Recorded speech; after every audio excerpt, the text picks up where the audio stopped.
मोराबादी मैदान में नियुक्ति पत्र समारोह का आयोजन किया गया। सीएम हेमंत सोरेन ने 1900 से अधिक अभ्यर्थियों को नियुक्ति पत्र बांटे। इस मौके पर वित्त मंत्री राधाकृष्ण किशोर, श्रम मंत्री संजय यादव, राजस्व मंत्री दीपक विरुआ, गांडी विधायक कल्पना सोरेन के साथ कई अधिकारी मौजूद रहे। राष्ट्रपति द्रौपदी मुर्मू के 3 दिवसीय दौरे का समापन हो गया। अपने अंतिम दिन राष्ट्रपति गुमला ने जतरा समापन समारोह में शामिल हुई। इस दौरान राज्यपाल और छत्तीसगढ़ के सीएम मौजूद रहे। तीनों ने दीप प्रज्वलित कर कार्यक्रम का शुभारंभ किया।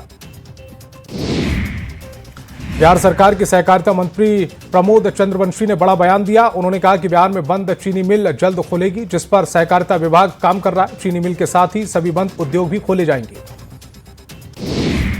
मुख्यमंत्री नीतीश कुमार अचानक पटना में बन रहे doctor APJ Abdul Kalam science city का निरीक्षण करने पहुंचे, जहां उन्होंने गैलरी से लेकर पूरे परिसर का निरीक्षण किया और मौके पर मौजूद संबंधित अधिकारियों को निर्देश दिए।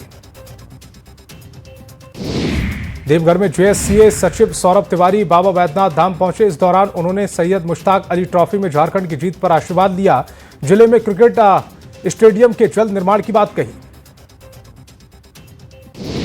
बिहार में बढ़ते साइबर अपराध को देखते हुए सीबीआई अलर्ट हो गई है। ईओयू और सीबीआई साइबर ठगों पर पैनी नजर बनाए हुए। सूत्रों के मुताबिक सीबीआई साइबर ठगों के लिए इस्तेमाल होने वाले मूल अकाउंट को खंगाल रही है। बोकारो में धर्मांतरण को लेकर बीजेपी सांसद ढुल्लू महतो ने कांग्रेस पर आरोप लगाया और धर्मांतरण के लिए कांग्रेस को जिम्मेदार बताया। ढुल्लू महतो ने कहा कि कांग्रेस हिंदू और सनातन विरोधी है। दूसरे देशों से आए लोग भोले भाले गरीब आदिवासियों को धर्म बदलने पर मजबूर कर रहे हैं। रामनवमी की शोभा यात्रा को लेकर पटना में अभिनंदन समारोह और बैठक का आयोजन किया गया, जिसमें खुद बीजेपी के राष्ट्रीय कार्यकारी अध्यक्ष नितिन नवीन शामिल हुए। जहां उन्होंने बैठक में शामिल सभी 40 पूजा कमेटी से कहा कि इस बार 26 मार्च को होने वाली शोभा यात्रा बेहद भव्य और उत्साह के साथ निकाली जाएगी। खगड़िया के परबत्ता में कांग्रेस के प्रखंड कार्यालय पर किसी ने बीजेपी का झंडा फहरा दिया, जिसको लेकर कांग्रेस के कार्यकर्ताओं में भारी आक्रोश दिखा। अज्ञात लोगों द्वारा झंडा लगाया गया था। झारखंड में पौष को लेकर डीजीपी ने बड़ा बयान दिया है। डीजीपी विनय कुमार ने कहा कि पौष को लेकर संस्थाएं उतनी गंभीर नहीं है, चाहे सरकारी संस्था हो या निजी, सभी जगह पौष के मामलों में उदासीनता देखने को मिल रही है। महिला कर्मियों की सुरक्षा पर सभी को गंभीर होना चाहिए। भारत रत्न और पूर्व प्रधानमंत्री अटल बिहारी वाजपेयी की जन्म शताब्दी के मौके पर एक अटल स्मृति सम्मेलन का आयोजन किया गया। राज्यसभा सांसद दीपक प्रकाश हजारीबाग पहुंचकर सम्मेलन का शुभारंभ किया और उन्होंने अटल जी के पोखरण, परमाणु परीक्षण, सुशासन जैसे ऐतिहासिक निर्णयों को उनकी दूरदर्शिता और दृढ़ इच्छा शक्ति का प्रतीक बताया। बहाली से बाहर हुए बिहार के आयुष चिकित्सक का पटना के गर्दनी बाग में धरना पर बैठे और सरकार से सेकंड लिस्ट जारी करने की मांग की। डॉक्टरों ने सरकार से गुहार लगाते हुए कहा कि 13 साल बाद राज्य में आयुष चिकित्सकों की 2619 पदों की वैकेंसी निकली, जिसमें मात्र 1283 पद ही भरे गए। जमशेदपुर के मानगो के लोगों को 6 करोड़ की योजनाओं की सौगात मिली है। वहीं डोर टू डोर कचरा उठाओ 30 गाड़ियों को हरी झंडी दिखाई गई। जमशेदपुर पश्चिम विधायक सरयू राय और सांसद विद्युत महतो ने जनता को सौगात दी। जनशक्ति जनता दल के नेता तेज प्रताप यादव को धमकी मामले में नया मोड़ आया है। अब तेज प्रताप के पूर्व प्रवक्ता ने पटना के बेउर थाने में केस दर्ज कराया और तेज प्रताप के आरोपों को पूरी तरह से झूठा और निराधार बताया। पूर्व प्रवक्ता संतोष रेणु यादव ने कहा है कि तेज प्रताप ये बताएं कि उन्हें धमकी कहां और कैसे दी गई। सीतामढ़ी में विद्युत शवदाह गृह का निर्माण कराया जा रहा है। शहर के लक्ष्मणा नदी के घाट पर कराए जा रहे इस विद्युत शव गृह दाह को लेकर सरकार ने 5 करोड़ की राशि जारी की है। बुडको के विद्युत शवदाह गृह निर्माण कार्य जाने की जिम्मेवारी सौंपी गई। मनरेगा के बदले हुए प्रावधान के विरोध में झारखंड कांग्रेस 5 जनवरी को पूरे राज्य में प्रदर्शन करेगी। रांची के बापू वाटिका मोराबादी से पदयात्रा करते हुए कांग्रेस के कार्यकर्ता लोक भवन पहुंचे, जहां पदयात्रा सभा में बदल गई। इस कार्यक्रम को लेकर प्रदेश अध्यक्ष ने पार्टी ऑफिस में बैठक की।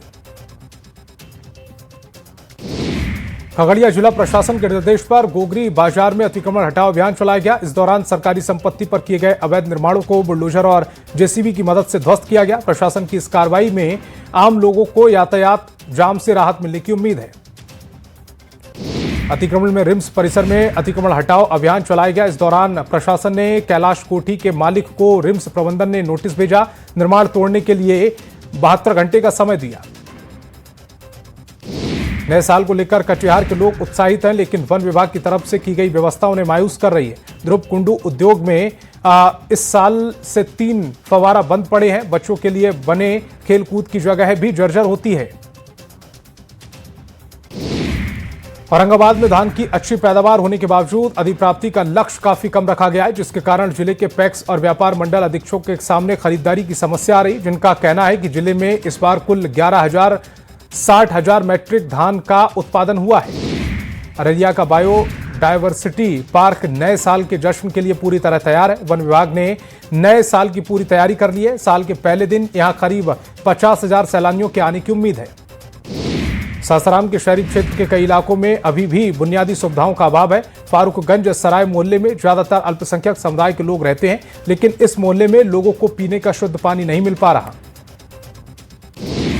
रामगढ़ में झारखंड की समृद्ध लोक नृत्य, संगीत और वाद्य यंत्र से स्कूली बच्चों को अवगत कराया जा रहा है। स्कूली बच्चे यहाँ की झूमर नृत्य को सीखकर इसे बड़े मंचों पर प्रस्तुत कर रहे हैं। बच्चों का कहना है कि झारखंडी नृत्य कला और संगीत काफी समृद्ध है। शेखपुरा जिले में अभय ब्रिगेड की टीम महिलाओं की सुरक्षा और सम्मान को लेकर सक्रिय भूमिका में है। अभय ब्रिगेड के प्रयासों से लड़कियों में आत्मबल और आत्मविश्वास का विकास हो रहा है, जिससे वे समाज में निडर होकर आगे बढ़ रही हैं। पूर्णिया में ठंड और प्रदूषण के कहर से लोग परेशान हैं। बढ़ते प्रदूषण के बीच बनमनखी डंपिंग यार्ड में कूड़े में आग लग गई। स्थानीय लोगों का कहना है कि जहरीले धुएं से बच्चे और बुजुर्ग बीमारी की चपेट में आ रहे हैं। प्रशासन को इस पर रोक लगानी चाहिए। वस्त्र मंत्रालय और बिहार म्यूजियम की तरफ से पटना के गांधी मैदान में राष्ट्रीय गांधी शिल्प मेला का आयोजन किया गया, जहां पर कई अन्य राज्यों के हस्तशिल्प कलाकार अपने सामानों के साथ पहुंचे। मेले में कई पद्मश्री अवार्ड ने स्टॉल लगाए। बेतिया में नए साल में पहले सरकार ने ऑपरेशन मुस्कान चलाया। कार्रवाई करते हुए पुलिस ने 52 चोरी के फोन बरामद किए और उनके मालिकों को सौंपे। फोन पाकर लोगों के चेहरे खिल गए। सासाराम में सर्दी का सितम जारी है। लगातार शीतलहर से जनजीवन प्रभावित है और ऐसे में लोग घरों में रहने को मजबूर है। तापमान नीचे गिरने से लोगों को अब सिर्फ अलाव का ही सहारा है। बिहार में लगातार गिरते तापमान के कारण ब्रेन स्ट्रोक के मरीजों की संख्या में तेजी से इजाफा हो रहा है। खासकर IGIMS में न्यूरो ICU वार्ड पूरी तरह भर चुका है और नए मरीजों को बेड मिलना मुश्किल हो गया है। अस्पताल के डॉक्टरों ने मुताबिक रोजाना 5 से 7 ब्रेन स्ट्रोक के मरीज भर्ती हो रहे हैं। हजारीबाग में विश्व हिंदू परिषद, बजरंग दल और सनातन संगठनों ने बांग्लादेश के खिलाफ जमकर नारेबाजी की। हिंदू युवक दीपू दास और अमृत मंडल की निर्मम हत्या के विरोध में आक्रोश रैली निकाली गई। कार्यकर्ताओं ने बांग्लादेश सरकार के खिलाफ नारेबाजी करते हुए हिंदुओं पर हो रहे अत्याचार बंद करने की मांग की। देश भर में बांग्लादेश हिंसा के खिलाफ विरोध जारी है। इसी बीच दानापुर में पूर्व सैनिक और बीजेपी कार्यकर्ताओं ने आक्रोश मार्च निकाला। इस दौरान बांग्लादेश सरकार के खिलाफ जमकर नारेबाजी की।